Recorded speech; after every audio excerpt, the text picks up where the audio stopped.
Hi, I'm Naomi Sancha, and I teach Maidens by His Design. I'm a certified Maidens by His Design instructor, as well as a doula, childbirth educator, and a breastfeeding counselor. I made this video to let you know what we do in our Maidens by His Design workshops.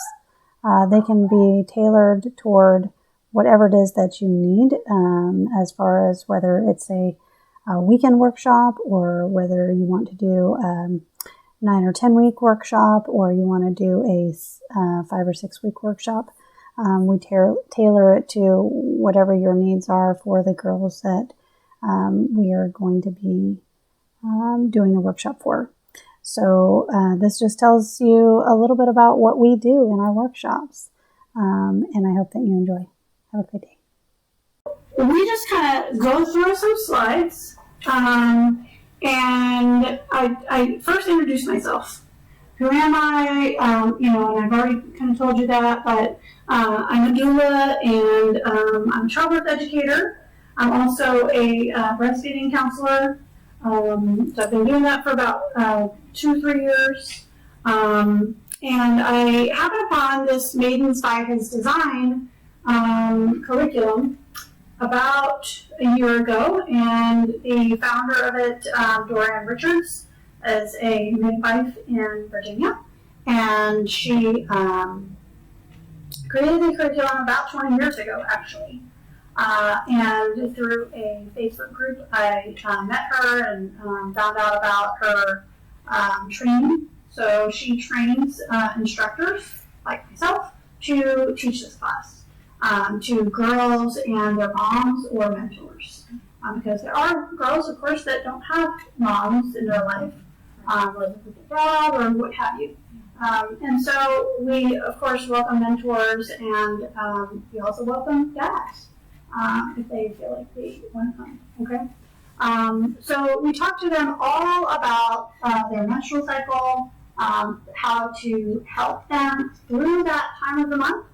We talk about PMS.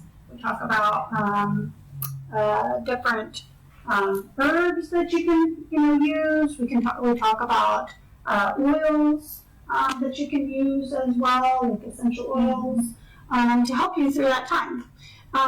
We also do show the devices that we use. Okay, so these are.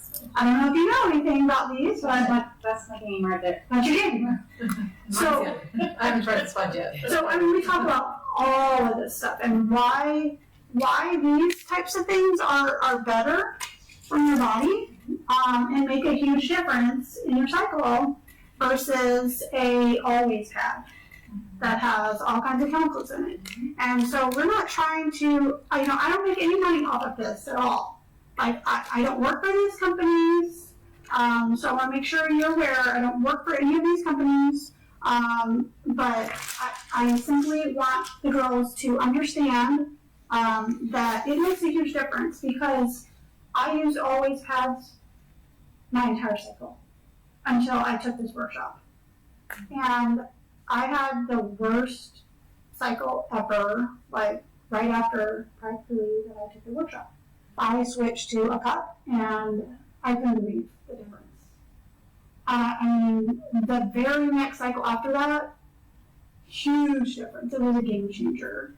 My cycles had always been 9 days or more, which is not normal. It should be 3 and such. They were always extremely painful. So that's why we go over these sorts of things about what is really, good for the body. And how it can really make a difference. We talk about the herbs because they do make a difference. We take herbs during our cycle and our premenstrual cycle as well, so that we know we're getting the nutrients that we need. Okay, we have to show them this, because if they don't see it from us, they're going to get it from other places. Yeah.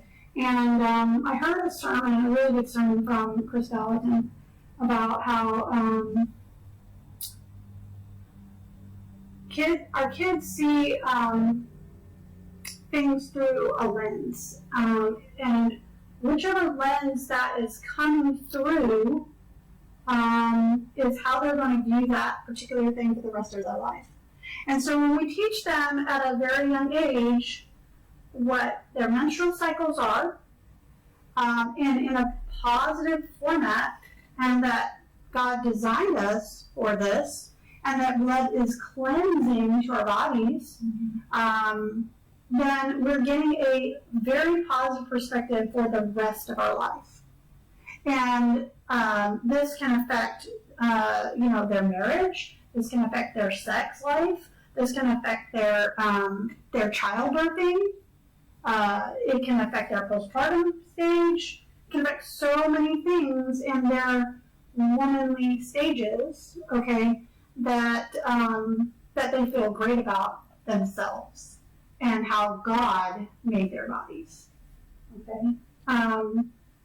I also do sometimes show them the pelvic floor and talk to them a little bit about like how we could sit to promote a healthy pelvic floor, so that when we do get to childbirth, we're not in a place where we are having a hard time birthing the baby, because we are doing things differently today than we did 50 years ago as women, 70 years ago. We did lots of squats, we worked in the field. We're not doing those sorts of things right now. We sit a lot on our sit bone. And so when I talk about that, to the girls and help them understand, it's really great, for you not to sit with your legs crossed, even though we hear that's ladylike. It's not going to promote the best opportunities for your pelvic floor when you're ready to birth. Okay, so we talk about all those things. We also talk about shaving. Okay, we talk about razors, and we talk about a little bit about wax. I don't go into shaving down there at all. Okay, I don't promote any of that stuff. We simply talk about shaving our legs and our armpits. I do say this is an all-natural one. It biodegrades. You can change out just the head if you want to. Again, I don't promote these products. I'm just telling you, like, they do exist. And I do talk about, not a lot, very little bit about the sac, and that the baby sits in the sac. And the placenta. I don't really go into full detail, but now they're going to know, like, the baby comes inside the womb, and that womb is right here, right? So that's the extent of what I talk about. I do not talk about sex. I strictly leave that up to the parent. But this class opens that door for your daughter and you to feel comfortable talking with each other about things like this. Okay. So that's one picture that we show. This is another picture that we show, of course, and we talk about how the blood comes down through here, and we do show this because it's important for a woman to know what they look like. I'm going to be quite honest with you and frank. I noticed something down here that I know is not normal. Okay, but if I wasn't a childbirth educator, I did not know that. Many girls, they didn't even know they have 3 holes. Okay, so that's why we show these things. Another thing I want to also tell you is that I want to just pull up a couple of statistics. So 92% of women remember their first period vividly. It's not something that they even really think of much at all. I've heard stories of women who have just, here's a pad, take it and put it in your panties. That's the extent of the education that they get. And so, personally myself, I got my period before my sister did. And my sister's 15 months older than I. And I would walk in the room sometimes and I'd hear my mom and my sister talking about that, but yet they stopped the conversation as soon as I walked in the door. So I really had no clue what it really was. And I was 11 years old. So, and there are girls that go through it at 8 or 9. So, yeah. So, 1 in 4 girls feel they were totally unprepared for their first period. 1 in 4. Okay. 30% were confused when their period arrived. 43% were scared by the experience. And 1 in 10, 18 to 24-year-olds were comfortable talking about their first period with their dad. 1 in 10. So when you're an adult and you can't talk to your dad about your period, what's happening, right? I mean, you should be comfortable talking to our mom or our dad about that stuff, not just our mom, right? 82% of 25 to 34-year-olds are comfortable discussing their monthly flow with others. So it takes to their 25 really to feel semi-comfortable talking to other people about it. And some women don't ever feel comfortable about it. Okay?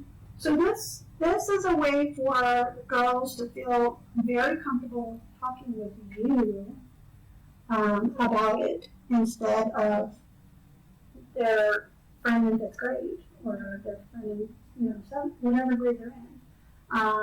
And getting possibly misinformation. Okay? And so that's really the main purpose of this class. And we also do activities. So let me show you that as well. At every lesson, we're going to do something. Okay. Something that gets them up. Something that, gives them some kind of activity to actually do physically, like kinesthetic type of thing. Okay, so the first thing is we're going to, on the first week, we're going to write a scripture, and we're going to have the girls write down on a 3x5 card what they want to learn. Okay? What is it that they want to learn? And then we're going to, as a class, discuss those things. So anonymously, they'll write down what they want to learn. That way they're not feeling uncomfortable to begin with. And they don't, some girls admit that was mine. Some girls don't. And that's perfectly fine. That's why we make it anonymous, so that they feel comfortable, okay? Then we also make a menstrual phases chart that they can take home, okay? So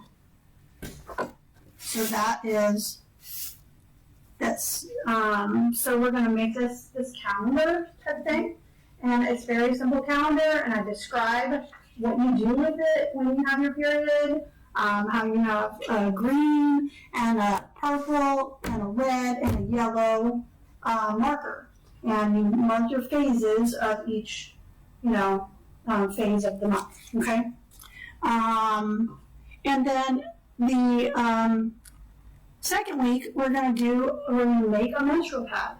So we're going to make a cloth. I use organic cotton. And they are actually going to sew their own cloth pad. Okay. Then on the third week, we're going to do a menstrual feelings chart. So they're going to get to know, how do I chart my feelings during my period? So it's kind of like this. Okay. So they get to see sort of what they're feeling during, what's normal. Okay, and then we share about our fears. Okay, what are we fearing for what's coming? And then we write down a scripture verse that they can take home, and it's on a pretty card that they can have. Okay, on the fourth week, we're gonna play a phase game for prizes. Okay. And I really am a very good talk show host kind of person, so they have a lot of fun with it. Were you there? You weren't there for that one, were you? They had a ball. They loved it. Okay. And everybody wins, so everybody gets a prize. Nobody feels left out. Okay. And I do a true or false game as well. And then they also make a 7-day devotional right here.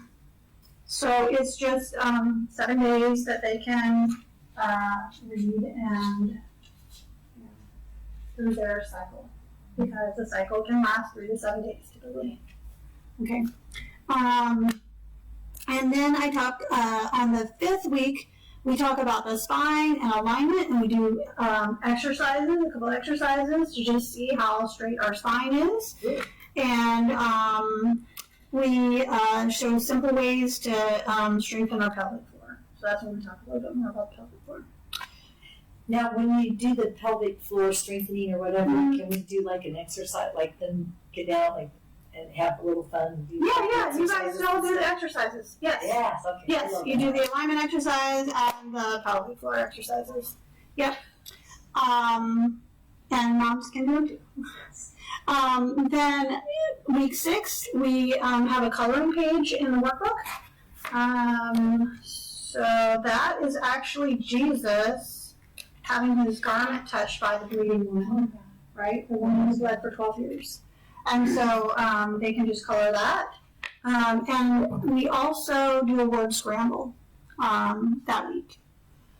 Then on the 7th week, we go over the herbs, and I pass around the little packets of herbs so they can take a look at it. They can open it up and smell it. And then we have a tea party. Okay. This is metals. Okay. But yeah, I've got like 4 or 5 herbs that I show them. So you have a little tea party? We have a tea party. That's nice. Yep. With the herbs. Yeah. And then 8 and 9 are kind of small chapters for me to teach. There may be a little bit more reading in the workbook, but there's not a lot to actually teach for that. So 8 and 9 we can combine into 1 week. So we're done in 9 weeks. And what can you discuss on that? So that is when we're going to talk about like scripture knowledge and different ways of learning. And then we also talk about abnormalities in our menstrual cycles, so that they feel more comfortable about when they should go to their doctor and talk to them about it. When they should go to their mom and talk to them about it, about something that might be abnormal, so that they have a little bit more of a warning sign. I also give them this as well. These are warnings for menstruation, and it just gives about 14, 15 different things that are just kind of warning signs. So if something isn't so right, then you kind of know ahead of time, right? For example, I'll just read one. If you have no menstrual flow by 15, it's not a, right. It's not a, oh my gosh, let me run up to the doctor because it's my 15th birthday and I don't have. No, we're not saying that. It's just, another one is menstrual periods occurring 90 days apart, even for 1 cycle. Okay, so just a couple of warning signs. Not to say there's anything wrong, but then maybe you could see your doctor about it. Right? And then then we also have them write another 3x5 card anonymously about what they're most scared about and what they're most excited about. Okay? And then in the last one, we make our lap books, and we also talk about, it's a ceremony that you can do when your girl gets her cycle, or if there's any kind of milestone. It's called a blessing way. You can do it when you have a baby. You can do it when you lose a baby. You have a stillbirth or you have a miscarriage. Anytime that a woman goes through something really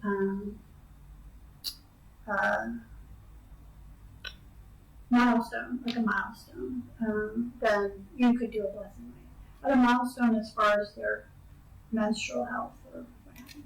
Okay. So this is just an example of that book.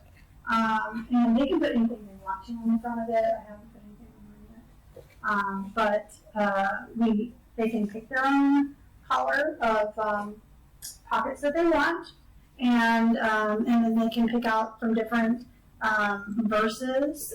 Actually, it's not a verse. These are quotes from famous women or whatever. This talks about different definitions back here. So the cervix, the fallopian tubes, the ovary, the uterus, right? So even like the uterus, which holds the baby, it says it's a hollow muscular organ where babies are nourished prior to birth. Okay. Just simply facts. And then these are the handouts that they've gotten from our workshop. So all different kinds of handouts. They get little party in my pants, talks about, like, again, your menstrual flow a little bit, and how to place the pad and all that. There's a coupon for a free panty liner. Again, I don't promote the products, they just give them to me free, right? So just passing that on if you guys decide you want to use that. There's a resource booklet that they get as well. Let me just show them. And so that has all different kinds of resources. You see how many resources there are. In addition, when we do the workshop, I email the moms every week with just a follow-up email and kind of give them a heads up as what we're going to be talking about the next week, as well as additional resources that are online. Okay, so you get even more resources than what we give you in the class. Then we also talk about natural approaches to PSM, our PMS. So I hand this out too. And look at that. This is about the lab regs, which has all different kinds of stuff for your period. The sponges, just, company that sells sponges. There's lots of companies that sell sponges. So, for example, I don't promote any particular ones. This just gives them okay, well, where would I find these? Just gives them something to look at. A beginning. A beginning point. Exactly. So that, and then they get a certificate that has their name on it and stuff. This is just my instructor certificate, but and they know how to chart from the different colors. So that's what I did, but the girls can do it any way they want to. They have the materials I provide to them so that they can make their lab book any way they want. So I hand this out as one page and they can cut it. I hand out some of these and they can choose what they want. I give them their certificate. So it's all there however they want to make their lab book.